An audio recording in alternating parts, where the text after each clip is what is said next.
네, 반갑습니다. 이번 시간에는 섭식 장애와 수면 각성 장애에 대해서 말씀드리겠습니다. 자, 먼저 섭식 장애 같은 경우에는 지금 여기 앞에 보이는 요 세 가지 질환들을 구분하실 수 있는 게 중요하고요. 수면 각성 장애 같은 경우에는 종류가 굉장히 많은데 그 중에 주로 출제되는 4개, 거기다가 약간 플러스로 하나 정도 추가해서 5개 정도 말씀드리도록 하겠습니다. 자, 먼저 이 세 가지 질환군은 보통 이제 처음에 공부하시다 보면은 약간 구토가 있는지 뭐 이런 거에 대해서 아니면 뭐 폭식이 있는지 이런 거에 조금 매몰돼서 접근을 하시다 보면 조금 헷갈릴 수 있는데요. 그렇다기보다는 이 세 가지 종류의 이 질환들의 기전에 조금 더 집중해서 하시면은 조금 더 이해하시기 편할 거라고 생각합니다. 천천히 한번 진행해 보도록 할게요. 자, 먼저 신경성 식욕 부진 같은 경우 우리가 아노렉시아 nervosa 해서 AN이라고 보통 부르죠. 이 신경성 식욕 부직증 같은 경우에는 자, 가장 먼저 비정상적인 섭식 행동이 발생하는 겁니다.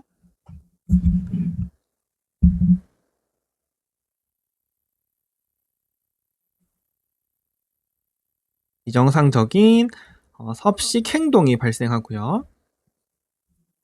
이 섭식 행동이 밥을 안 먹는 거면 섭식을 제한하는 경우에는 이제 제한형이라고 하고요.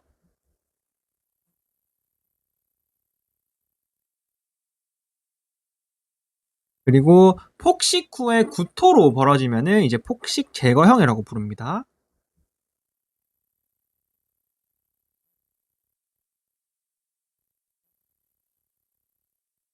하지만 이것들은 그냥 신경성 식욕부진의 서브 타입일 뿐입니다. 그래서 이런 것이 신경성 식욕부진의 진단 기준에 전혀 포함되어 있지 않습니다. 핵심은 아무거나 비정상적인 섭식 행동이 있기만 하면 됩니다. 그로 인해서 뭐가 제일 핵심이냐? 극심한 체중 감소가 핵심입니다. 이해되시죠? 그리고 이러한 극심한 체중 감소로 인해서 실제로 신체적인 증상이 나타나는 겁니다. 그래서 무월경이나 아니면은 탈모 같은 실제로 신체적 증상이 발생하는 게 중요합니다. 아시겠죠? 그래서 문제를 봤을 때 보통은 진단이 나오니까 얘가 신경성 식욕 부진인지를 진단하는 가장 중요한 점은 섭식이 제한이 있든 폭식과 구토가 있든 이런 게 관련이 없습니다.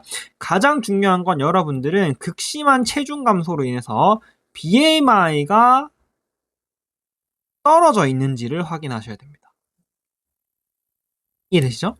문제를 봤을 때 가장 먼저 확인하셔야 되는 건 BMI가 떨어져 있는지 확인하시고 그 다음에 확실하게 하시려면 무월경이나 탈모가 있는지 확인하시면 됩니다.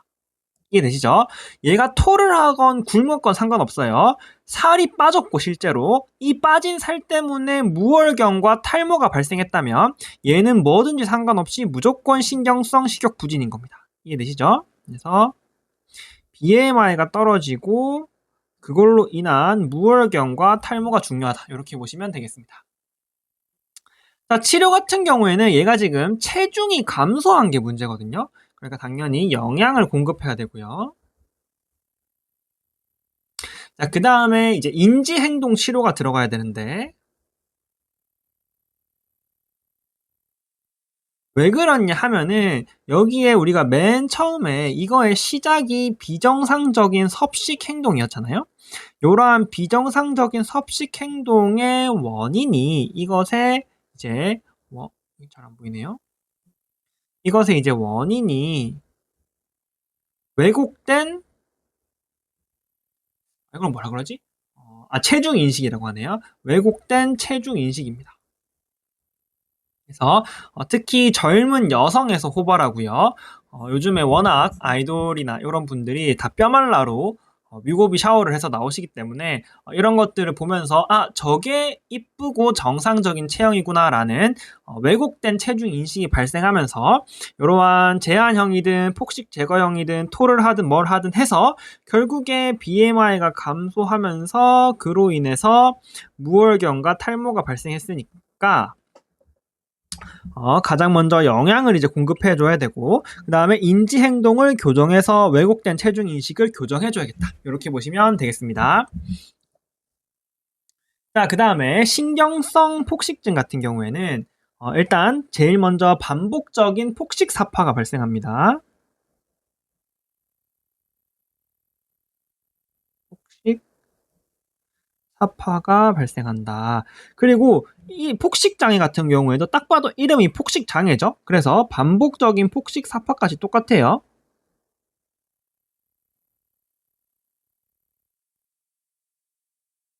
심지어 신경성 시족 부진의 폭식 제거형 같은 경우에는 얘도 반복적인 폭식 사포가 있습니다. 그렇기 때문에 폭식이 있냐 없냐로 얘들을 구분하시면 안 됩니다. 자, 그 다음에 신경성 폭식증으로 인해서 폭식 사파가 발생하면, 자, 그 다음 단계가 이제 핵심인데요. 얘는 신경성 폭식증 같은 경우에는 이에 대한 죄책감과, 이러한 폭식에 대한 죄책감과, 그리고 체중 증가에 대한 두려움이 있습니다.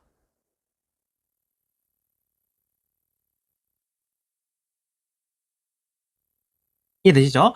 그로 인해서 우울하고 뭐 이런 우울함이 발생하고, 이러한 죄책감과 체중 증가의 두려움 때문에 결과적으로 이제 보상 행동이, 과도한 보상 행동이 발생하는 거죠.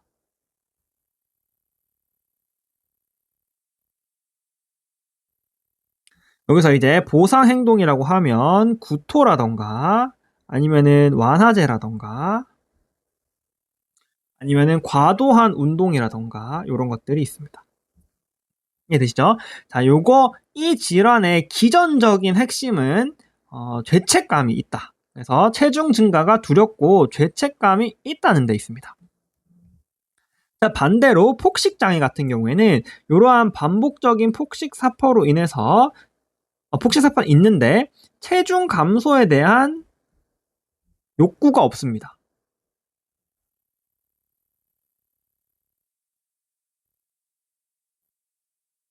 이해되시죠? 그러니까 똑같이 반복돼서 먹었어. 근데 신경성 폭식증은 막 죄책감에 시달리고, 내가 왜 먹었지? 안 되겠다. 뭐 이거를 뭐 뱉어야겠다던가 아니면은 이거를 뭐 운동을 해서 빼야겠다던가 요러한 게 발생하는 거고요. 폭식 장애 같은 경우에는 요러한 폭식 사파에 대한 죄책감이 없어서 그냥 계속 먹는 겁니다. 그러면서 얘는 보상 행동이 없고요. 보상 행동이 없으면서 체중이 계속 증가되는 그러한 특징이 있습니다. 이해되시죠? 그래서 신경성 식욕부진 같은 경우에는 너무 안 먹어서 BMI가 떨어지는 경향이 아니고 반드시 떨어져 있어야 됩니다. 그 다음에 신경성 폭식증 같은 경우에는 많이 먹지만, 폭식을 하지만 보상 행동을 하면서 이제 BMI가 정상인 경우가 많습니다. 이해되시죠? 그 다음에 폭식장애 같은 경우에는 보상 행동이 없이 체중이 계속 올라가기 때문에 BMI가 계속 증가할 가능성이 있다. 이렇게 보시면 되겠습니다.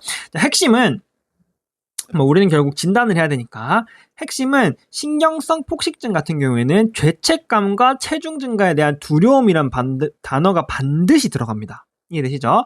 그래서 요거는 증상과 이렇게 연결해서 BMI와 증상이 중요하고요. 신경성 폭식증은 죄책감이 있어야 되고 거기에 BMI는 정상이어야 됩니다. 이해되시죠?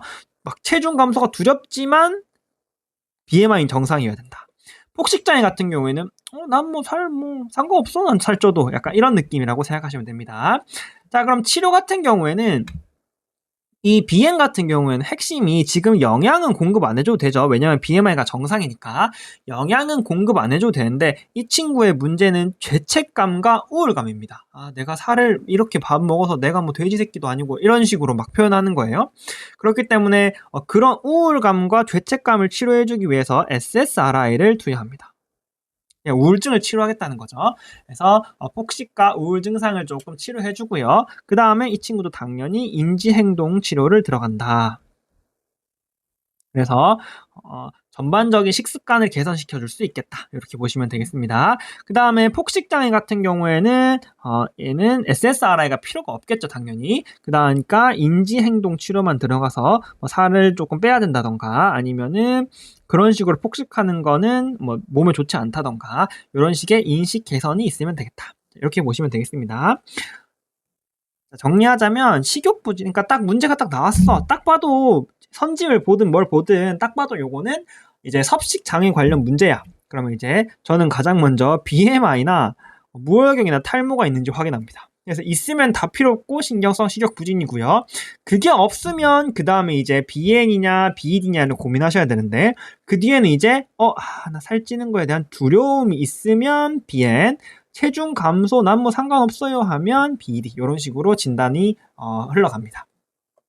이렇게 해서 섭식 장애에 대한 이야기를 마치고요. 그 다음에 수면 장애에 대해서, 수면 각성 장애에 대해서 말씀드리겠습니다. 사실 여기서 난 하나만 알겠어 하면 요거만 아시면 되는데요. 요즘에는 보통 요 하지 불안 증후군 워낙 호발하니까 중년 여성에서 뭐 없는 사람을 보기 힘들 정도로 많은 것 같아요, 요즘에. 그래서 하지 불안 증후군, 레스트레스 레그 신드롬이라고 부르죠. 요 질환에 대해서 가장 많이 빈출입니다. 핵심은 야간에 누우면, 야간에 자리에 누우면 다리가 뭐 간질간질하다던가 어쨌든 조금 불쾌한 감각이 들고 뭔가 움직이고 싶다라는 기분이 듭니다. 그리고 실제로 움직이면 증상이 호전된다 이런 말이 있습니다. 그래서 요런 말이 딱 보인다라고 하면 이거 하지 불안 증후군이구나. 뭐 나올 게 나왔구나. 뭐 매년 나오니까 요즘에 나올 게 나왔구나라고 생각하시면 되고요. 이제 원인 같은 경우에는 도파민 대사 부족과 철 결핍이 주로 원인으로 분석되고 있습니다. 그래서 치료 같은 경우에는 이제 도파민 아고니스트가 이제 기본 치료고요. 특징적으로 뭔가 프로락틴 관련해서는 그냥 도파민 아고니스트라고 문제가 선지가 나온 경우가 많은데 여기는 약물 이름까지 조금 아셔야 됩니다. 그래서 프라미팩솔, 그다음에 로피니롤 이네요. 약물 이름까지 아셔야 된다는 점. 그 다음에 이제 문제에서 만약에 중년 여성에서 철결핍이나 빈혈이 동반된 경우, 철결핍 아시죠? 하면서 그런 게 있거나 아니면은 헤모글로빈이 떨어져 있다거나 이런 경우에는 이제 철분을 보충해 줘야겠다. 이렇게 보시면 됩니다. 그래서 여기서는 하나만 알아야 되겠다. 이러면은 요즘에는 하지 불안 증후군이 굉장히 빈출이라는 점. 자, 그 다음에는 렘 수면 행동 장애에 대해서 말씀드리겠습니다. 이름에서도 알 수 있듯이 얘 같은 경우에는 렘 수면 중에 행동을 하는 장애다. 이렇게 보시면 되겠습니다. 그래서 수면 중에 원래라면 이 렘 수면에 들어가면은 근긴장이 소실됩니다. 쉽게 말해서 자고 있으면 근육의 긴장이 쫙 풀려야 된다는 얘기죠. 그래서 꿈에서 무슨 일을 해도 내가 실제로 몸이 움직여지지 않습니다. 하지만 이 근긴장이 소실되면서 꿈의 내용이 그대로 행동으로 옮겨지는 거예요. 예를 들어서 내가 꿈에서 괴한을 때렸다. 그러면 실제로 내가 현실에서도 주먹으로 누구를 때리고 있는 겁니다. 그래서 옆에 자는 사람을 같이 자고 있는 사람을 때린다던가 내가 뛴다면은 꿈속에서 뛰고 있으면 실제로도 뛰고 있다던가 이런 꿈의 내용이 행동으로 옮겨진다 이렇게 보시면 되겠다. 그래서 진단 같은 경우에는 이제 수면 다원 검사를 통해서 요 근긴장 소실되는 거를 실제로 확인해서 진단한다. 이렇게 보시면 되겠습니다. 자, 그 다음으로는 폐쇄성 수면 무호흡증이죠.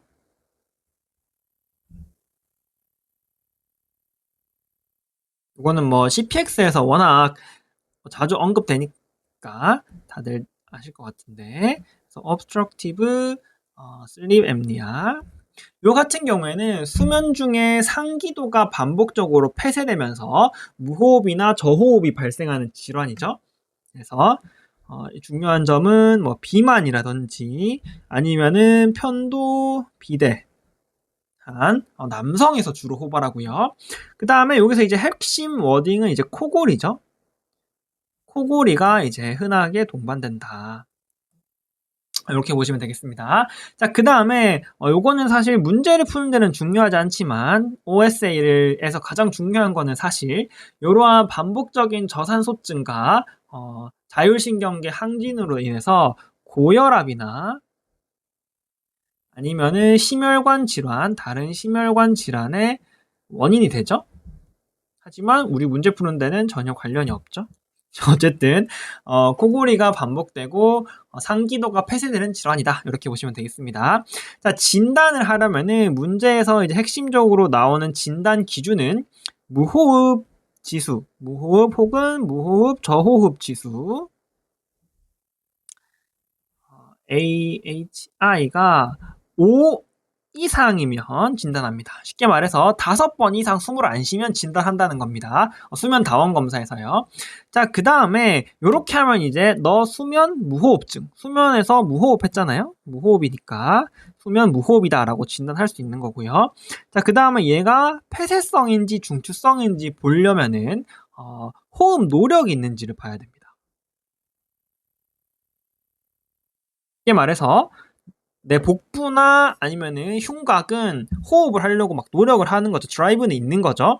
하지만 여기 목이 막혀서 실제적인 에어플로우는 없는 그런 상태를 확인하시면 되겠다. 그 문제 중에 한 번 나와서요. 그 문제를 보시면은 확실히 이해하실 것 같은데 약간 수면 다원 검사에서 그 이동을 확인하잖아요. 그때 이제 에어플로우를 보면 에어플로우는 없어 이렇게. 근데 립 케이지라던가 아니면 앱도미널, 복부가 이렇게 움직인단 말이죠. 이렇게 이런 식으로 쉽게 말해서 얘가 지금 숨 쉴래? 라는 노력은 있는데 여기는 없으면 폐쇄성이라는 거고요.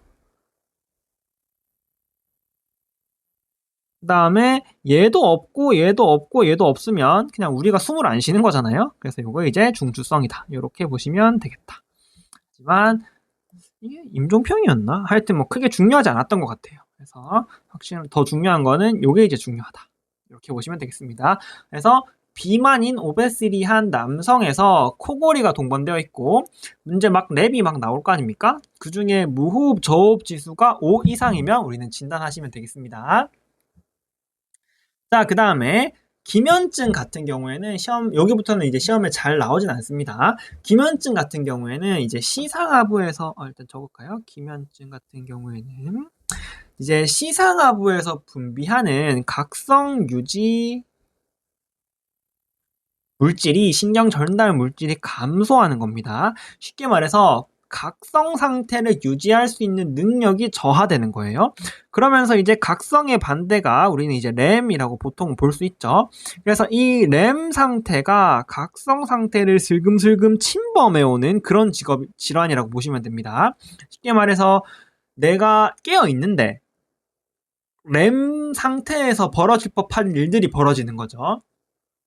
그러니까 이제 각성 상태가 줄어드니까 기능 저하가 발생하고 과도한 졸림이 이제 발생하는 거죠. 일상생활에 과도한 졸림이 발생하고 각성이 유지가 잘 안 되니까요.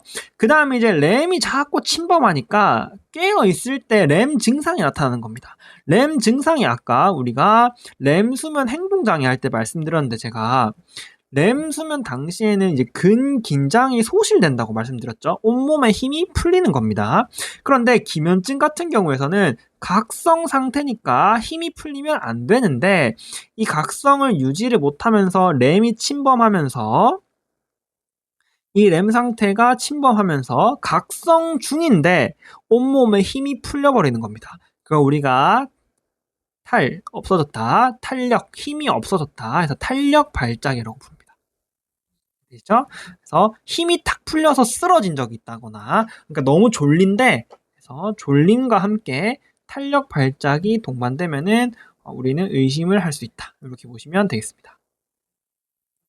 그 다음에 정확한 진단 기준은 아닌데 우리 입장에서는 진단 기준이라고 생각되는 게, 그러니까 우리 뭐 어차피 심평 의료를 할 거니까 심평원상 보험 기준으로 적용되는 게 램 수면 잠복기가 수면 다원 검사에서 램 수면 잠복기가 15분 이내면 이제 진단합니다.